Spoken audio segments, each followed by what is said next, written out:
Kementerian Perindustrian mendorong peningkatan industri aromatika nasional dengan menggelar Aromatika Indofest 2025 yang mempertemukan pelaku industri, komunitas kreatif, akademisi, dan pemerintah dalam satu wadah kolaboratif untuk membangun ekosistem industri aroma nasional yang kuat dan juga berdaya saing global.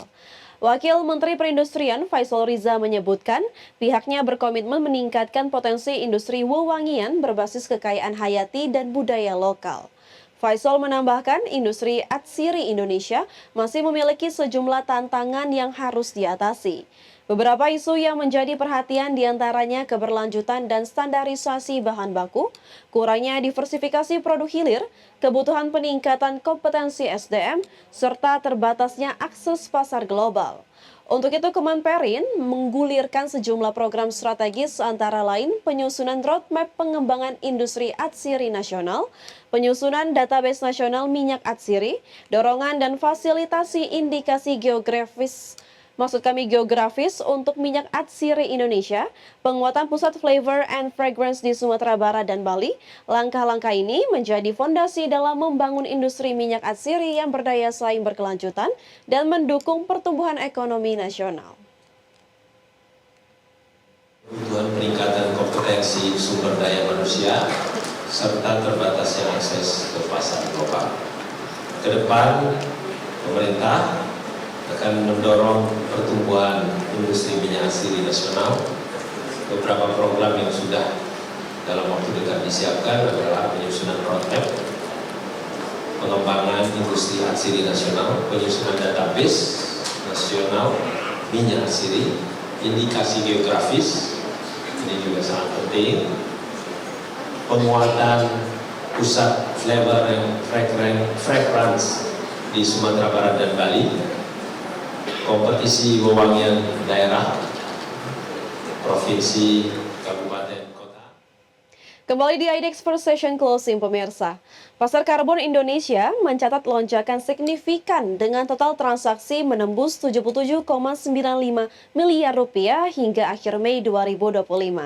Otoritas Jasa Keuangan merespon perkembangan ini dengan merilis buku panduan resmi demi memperkuat transparansi dan integritas pasar. Pasar karbon Indonesia mencatat lonjakan signifikan dengan total transaksi menembus 77,95 miliar rupiah hingga akhir Mei 2025. Angka ini dicapai sejak perdagangan resmi dimulai pada 26 September 2023. Volume perdagangan karbon juga impresif dengan total 1,6 juta ton karbon dioksida ekuivalen yang telah diperdagangkan per tanggal 28 Mei 2025. Ketua Dewan Komisioner OJK Mahendra Siregar mengatakan peluncuran buku mengenal dan memahami perdagangan karbon bagi sektor jasa keuangan yang disusun oleh OJK sebagai bentuk komitmen nyata dalam memperkuat ekosistem ekonomi hijau dan pembangunan rendah karbon di Indonesia. Dengan penuh rasa syukur dan optimisme, kami menyambut kehadiran Bapak Ibu sekalian pada acara peluncuran buku mengenal dan memahami perdagangan karbon bagi sektor jasa keuangan yang disusun oleh OJK sebagai bentuk komitmen nyata memperkuat ekosistem ekonomi hijau dan pembangunan rendah karbon di Indonesia. Dan pada awal sambutan ini saya menyampaikan selamat tadi yang Pak Iman sudah sampaikan bahwa IDX Carbon mencapai penghargaan Best Official Carbon Exchange in an Emerging Economy dari Green Cross UK pada minggu lalu. Meski pasar sempat tertekan akibat kebijakan iklim global seperti perubahan regulasi karbon di Amerika Serikat, OJK tetap optimistis dukungan regulasi domestik juga terus diperkuat melalui POJK 14/2023. Dengan nilai transaksi mendekati 78 miliar rupiah, volume tinggi dan partisipan yang terus bertambah, Bursa Karbon Indonesia menunjukkan pasar yang semakin matang. Perkembangan ini dinilai strategis dalam mendukung target net zero dan program keberlanjutan nasional. Tim Liputan IDX Channel. Kementerian Perdagangan mulai memacu program perluasan pasar ekspor pada tahun 2026 dan fokus pengamanan pasar dalam negeri di tahun ini. Perluasan pasar ekspor produk-produk Indonesia dilakukan dengan penguatan diplomasi perdagangan internasional serta peningkatan promosi.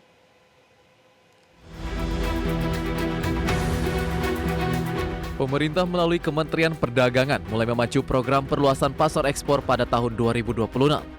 Sementara pada tahun ini pemerintah fokus pengamanan pasar dalam negeri. Wakil Menteri Perdagangan Diah Roro Esti mengungkapkan, prioritas pengamanan pasar dalam negeri diupayakan melalui peningkatan perdagangan antar wilayah, optimalisasi sarana perdagangan, fasilitasi pengembangan dan sertifikasi produk, serta peningkatan pemberdayaan konsumen. Sementara untuk perluasan pasar ekspor produk-produk Indonesia dilakukan dengan penguatan diplomasi perdagangan internasional, peningkatan promosi, serta informasi ekspor. Sama, bahwasanya salah satu program strategis kita adalah misi dagang. Jadi misi dagang ini kita lakukan untuk kemudian bukan hanya menghasilkan transaksi, tapi kita memperluas pasar, baik itu yang konvensional maupun non-konvensional.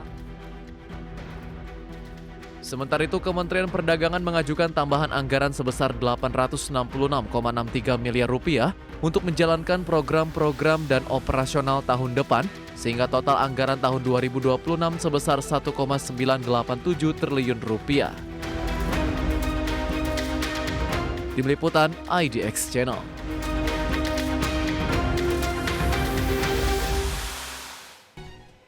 Kementerian Keuangan akan melakukan ekstensifikasi dan intensifikasi penerimaan pajak pada tahun depan. Salah satunya dengan menggali potensi pajak dari media sosial serta pengenaan cukai produk pangan olahan bernatrium atau P2OB.